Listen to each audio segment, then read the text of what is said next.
So ayan mga kadrama-rama, alam ko pong inaabangan nyo po no, yung next na mangyayari po dito sa Abot Kami na Pangarap dahil sobrang nakaka-tense na nga po no, tsaka nakaka-excite na nga din po yung pinapakita ni Director every episode dito sa Abot Kami na Pangarap. At alam naman po talaga natin mga kadrama kung ano to yung totoong nangyayari ngayon dito sa Apex dahil nga po sa ginawa nga po talaga ni Giselle sa paglagay nga po niya ng lason dito sa iniinom nga po talaga ni Morgana. Nakita nga po talaga mayroong nga po nag-video po sa kanya kaya nagkaroon nga po talaga sila ng ebidensya na itong si Giselle nga po talaga yung gumawa ng mga bagay na yun.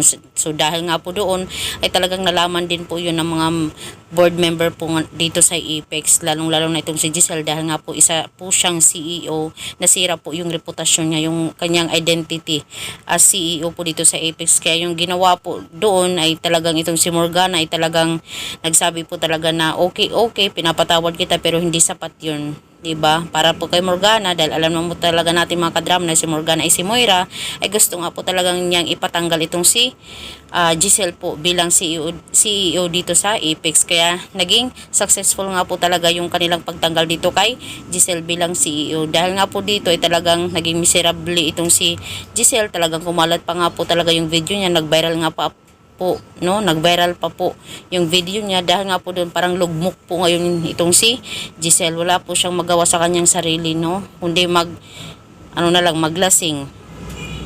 So dahil nga po doon yung mga kadrama, ngayon talaga ay alam naman po talaga natin itong si Giselle dahil pumunta nga po siya sa isang bar ata yun, tsaka nagpunta doon si Annalyn, tapos itong si Justin, diba, parang pumunta pa doon para damayan yung nanay niya, pero talagang hindi pa rin talaga tumalab yun talaga kay Giselle dahil nakita nga po niya si Justin na tumatawag itong si Zoe, baka daw pagtawanan siya, ganito ganyan. Kaya yung nangyari doon po ay talaga itong si Giselle ay tumawag nga po talaga kay Froilan ata yun yung pangalan, talagang narinig nga po yun ni Annalyn na papadampot ata nila itong si Moira dahil gusto daw niyang magiganti dito kay Moira dahil sa ginawa sa kanya.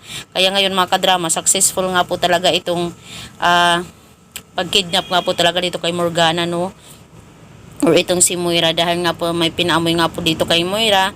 Tapos pagkatapos po nito ay talagang dinala nga po talaga nila ang mga tauhan ni Giselle dito sa isang sasakyan, at saka ngayon ay talagang magtutuos na sila ngayon ni Giselle, diba?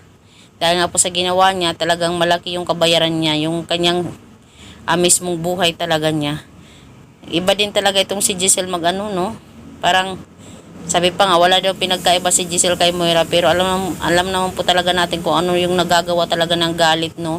Pag hindi mo talaga na-control yung galit mo, maghihiganti ka talaga sa isang tao, pero sa totoo lang talaga, hindi talaga maganda yung paghihiganti, no? Dahil wala talagang mapupuntahin yan, eh. Kung dito sa mundo, nagagawa nila yung mga ganyang mga bagay, pero sabi pa nga, drama lang to, talagang ginagampanan lang nila yung kanilang mga rules. So mga kadrama, abang-abang na lang po tayo sa next na mangyari dito sa Abot Kami na Pangarap.